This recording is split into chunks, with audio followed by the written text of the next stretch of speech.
Inspired by films like I Married a Witch and Bell Book and Candle, the 1960s sitcom Bewitched was about a witch, Samantha, who marries immortal Darren Stevens, who works as an advertising executive at McMahon & Tate.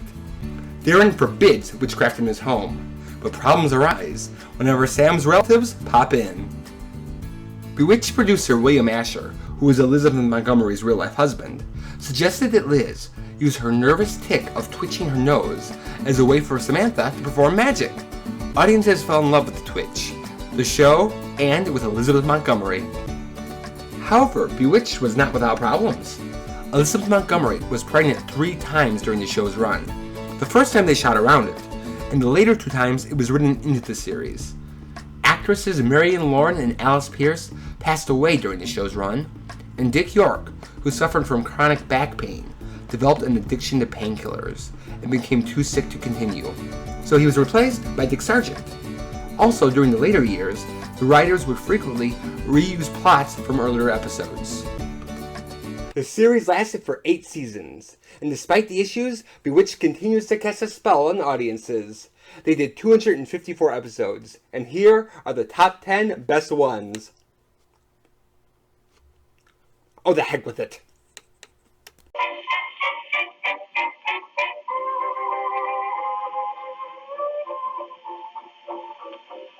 The following program is brought to you by Caldwell Soup.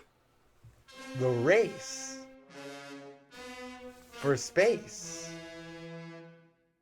is called On Account of Soup. Black cats and cauldrons on this day. The number 10 episode is Hippie Hippie Hooray! Samantha's kooky cousin Serena, who for some strange reason looks just like Samantha, gets arrested at 11. When Durwood's boss, Larry Tate, sees it, he assumes it's Samantha, and won't believe it's her cousin until he sees both of them in the same room. While Elizabeth Montgomery liked playing the sweet-natured Samantha, she had a ball playing the crazy cousin Serena, because she could sing, dance, and do all the things she wanted to do. With Serena episodes, it's the weirder the better. And because this is a hippie theme, they could really go the limit. So she wears crazy hippie clothes, she flirts with Larry Tate and the conservative businessman Mr. Giddings, and she has 2 musical numbers, Rockabye Baby and the Iffin Song. If you wanna feel my embrace, don't you ever wash your face. If you wanna leave me weak and weepy, you gotta look wild and weird and creepy. It doesn't have the most ingenious plot, but my gosh is it fun, and it makes it one memorable number 10. 12 o'clock in the afternoon. Time for a martini, but where's my glass? Perfect. And now for the number 9 episode. Witches and Morlocks are my favorite things. Samantha's mother, Endora, and Clara, Aunt Hagatha, and Aunt Enchantra come over to test Tabitha's powers and decide that Tabitha should go away to Aunt Hagatha's witch school.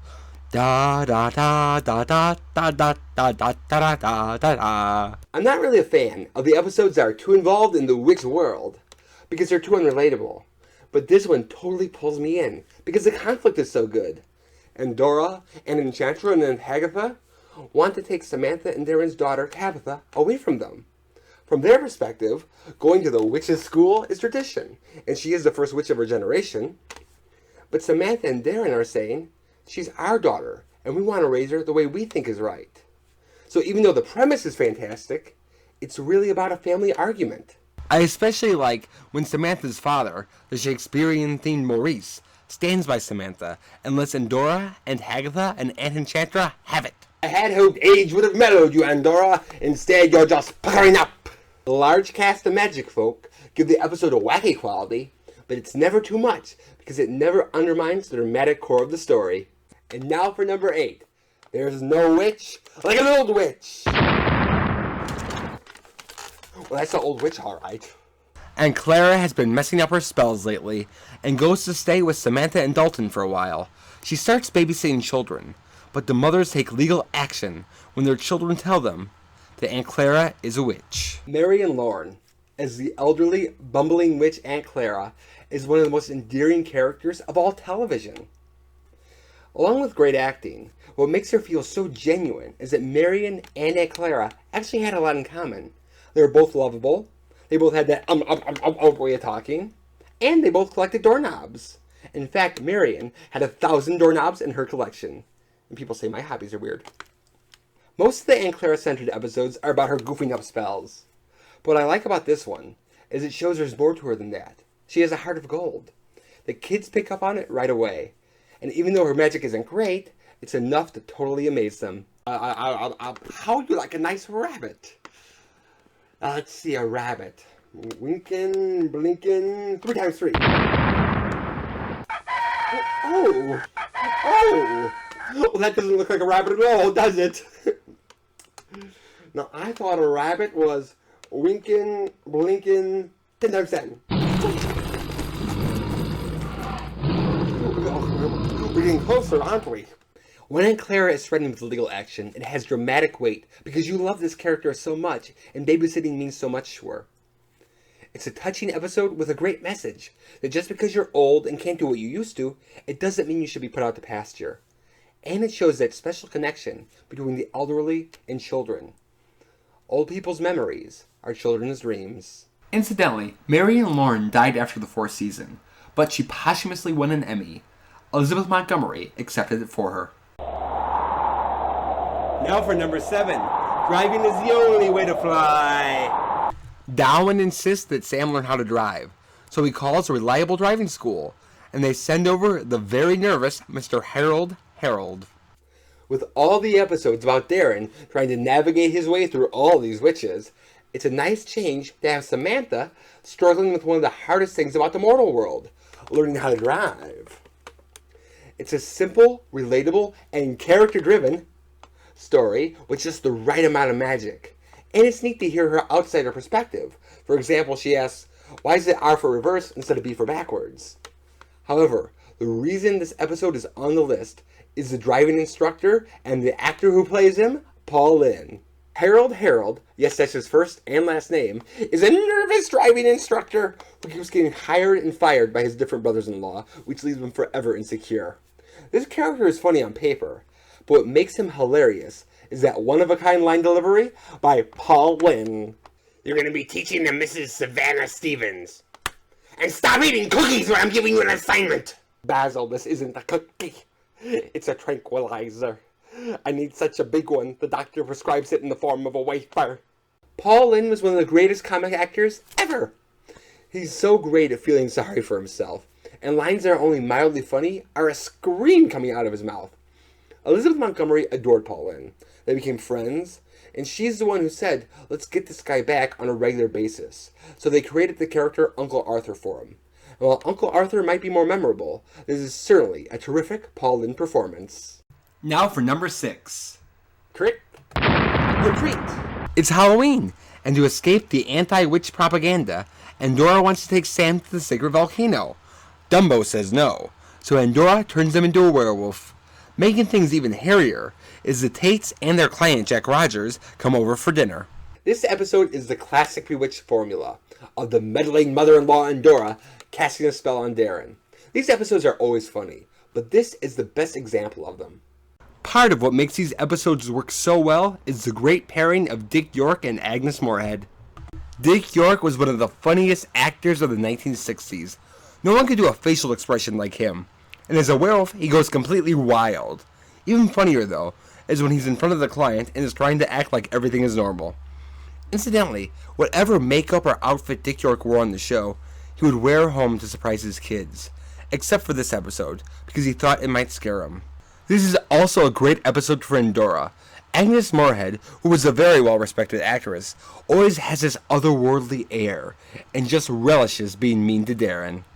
But 2 things that make this an extra good Endora episode. Near the end, Mr. Rogers compliments her excellent Halloween costume, so Endora gets what's coming to her in this one. Also, she has a rare, humanizing moment, if you excuse the expression. I won't take the spell off Durwood until he learns his lesson. His lesson? For years you've been complaining about how people make fun of witches, and now you're acting just how those ignorant people think a witch acts.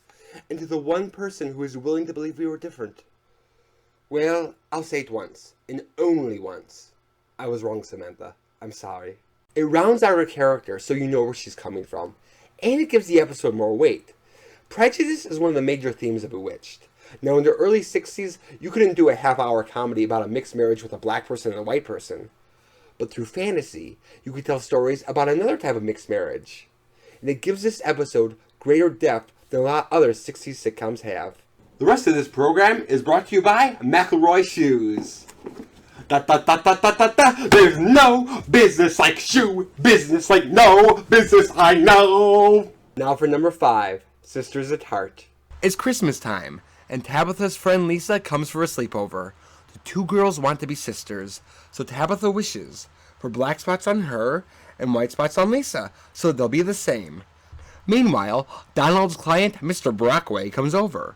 When Lisa tells him that her and Tabitha are sisters, he no longer wants Ardvark on the account, because he thinks that Delbert is married to an African-American woman. This was Elizabeth Montgomery's favorite episode of Bewitched, and with a little rewriting, it was actually written by 26 African-American students at Jefferson High School in Los Angeles. The majority of the students in this English class were reading below grade level, so their teacher, Marcella Saunders, thought that teaching them about stories through television might help, and they all loved Bewitched. So she contacted William Asher, and William Asher and Elizabeth Montgomery invited them all to the set. For the students who couldn't afford it, William and Liz paid for the transportation, and then the class came up with this story. This episode is about racism. Not the Ku Klux Klan racism, but the type of racists who are so used to their way of thinking, they don't realize what they're doing.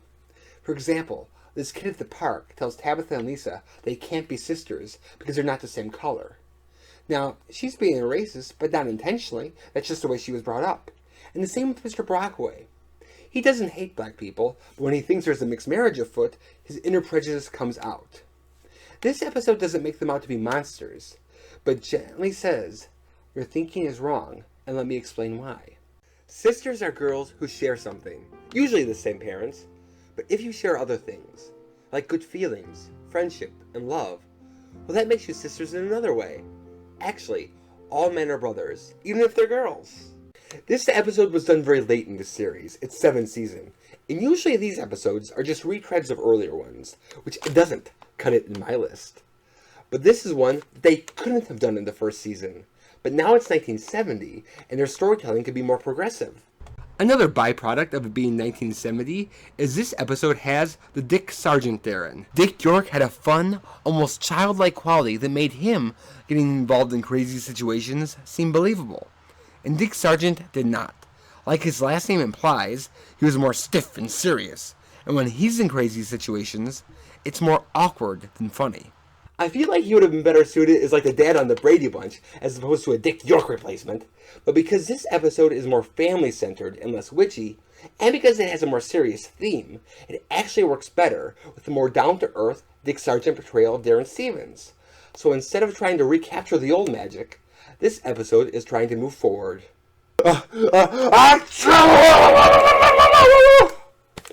Now for number 4. Allergic to Macedonian dodo birds. Endora loses her powers. Dr. Bombay suggests it's because she came in contact with the extinct Macedonian dodo bird. And while Endora's powers are down, and Clara's powers are up. Bewitched had a tendency to repeat itself. And this is one of many episodes where a witch loses their powers. But this one stands out as the best. One of the major strengths of Bewitched is its cast of supporting characters. Everyone is so talented, it's always the more the merrier. And this one features Endora and Clara, the neighbors, Mr. and Mrs. Kravitz, the drunk at the bar, and the family witch doctor, Dr. Bombay, who's always popping in from strange places. Dr. Bombay, come right away. Samantha, you plucked me off me porpoise, and I was winning the race. Now where's the patient, eh? Mwah! Each character on the show has their own comedy style. But what makes this episode so different is Endora, Durwood, and Aunt Clara all have something new to play. Endora has lost her powers, so she's playing completely helpless. Agnes Moorehead plays this to the hilt. But what makes it funnier is she knows she's milking it, because after Darren fixes her pillow, she has this big smile on her face. Then Darren is gloating over the fact that Endora's lost her powers. And then Clara is showing off her powers and is casting spells left and right, which is adorable. The final thing that I love about this episode is at the end, it's revealed that the Macedonian Dodo bird was conjured up by Tabitha. She saw it in a picture book and brought it to life. There's a magical, girlish quality to Bewitched. Anything I want, I can just twitch it up. It's like a princess in a fairy tale. Samantha has that quality, and Tabitha, being a little girl, has that quality too, and it adds to the charm of the episode. Now for number 3, Abner Cadabra. It's magic. Mrs. Kravitz walks in while Sam is using witchcraft. To try to explain it, Sam convinces Mrs. Kravitz that she did it herself with ESP. If you're talking to someone who grew up watching Bewitched, and you refer to someone as a Gladys Kravitz, they'll know exactly what you mean. That character is the epitome of the nosy neighbor. The typical Gladys Kravitz joke is she'll be looking out of the window at the Stevens house. She'll see some magic, and then she'll call for her husband, Abner, Abner! Abner will come over, everything will be back to normal, and he'll say something like, take your medicine, Gladys. Alice Pierce is so terrific as this character. She's high-strung, she's the best. She's cartoony, and yet she's strangely endearing. And she also has great chemistry with George Tobias, who plays her husband Abner. And he's quiet and cranky to her zaniness. Usually she's just a minor character who reacts to the magic going on. But this ridiculous plot is the perfect Gladys Kravitz showcase. Gladys does one ridiculous thing after the other, like trying to make the stove turn on by itself, while Abner is in total misery and is making one-liners. Near the end, Samantha suggests they have a seance, and she uses her magic to try to scare this nonsense out of her. And it's a great topper scene for the episode. Great Spirit, appear, I say, appear!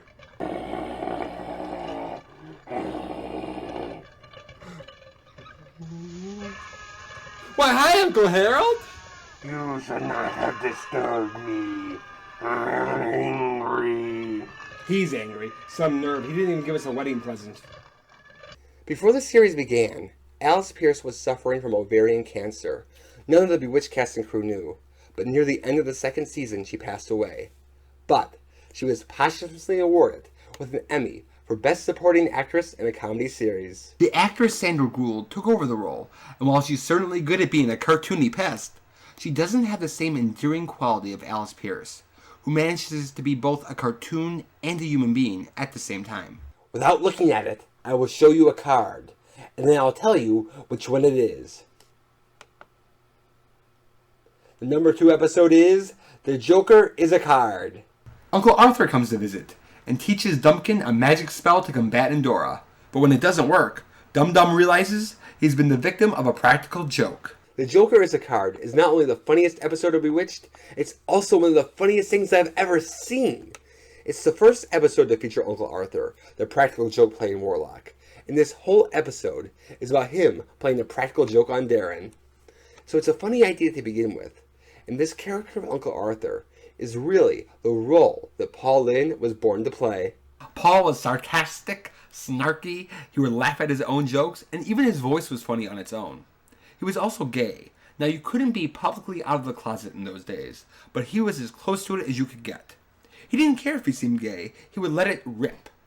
And as a practical joking warlock, he could really let it rip, and say and do anything he wanted. He has so many great lines, and because he can do magic, there were tons of great visual jokes too.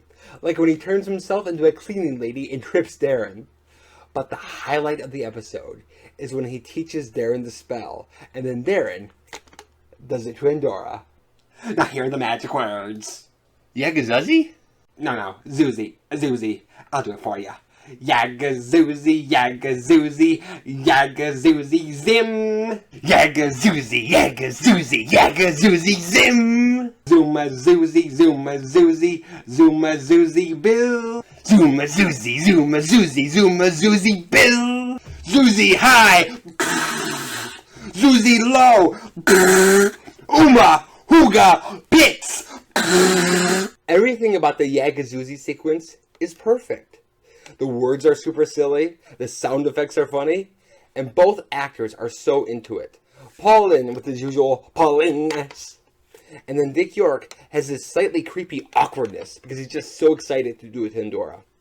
And I think this sequence is up there with Abbott and Costello's Who's on First or Marx Brothers' Sanity Clause. It's so well done, and it puts an already terrific episode to a whole other level. The number one Bewitched episode is in Ardvark.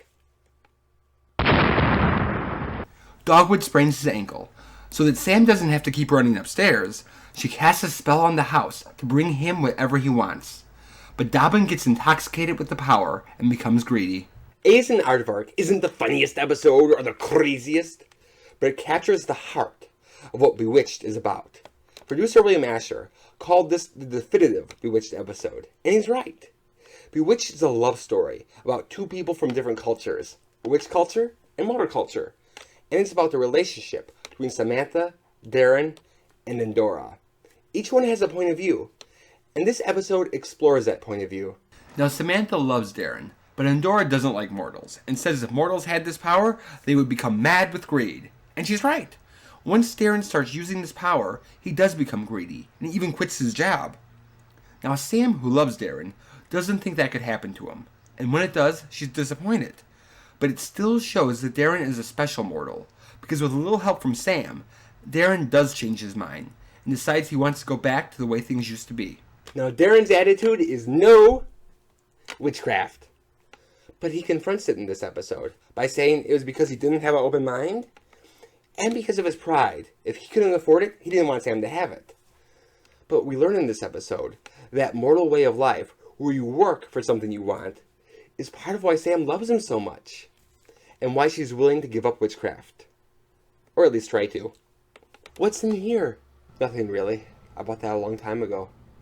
Just a couple weeks actually, but it seems like a long time ago. It's just a silly thing compared to what you have upstairs. Darren, I love you. I'll go anywhere you want me to go, but please believe this watch and these flowers are the most important things I've ever had in my whole life. It's the whole premise of the show, and the scene where Samantha is crying and Darren changes his mind makes me cry when I watch it. It's so touching. Bewitched is about love and the relationships between the characters. And this episode takes a deep look at both. And that's why it's the number one Bewitched episode. I hope you've enjoyed your look at the top 10 Bewitched episodes. And I hope you enjoy your 3 martini lunch.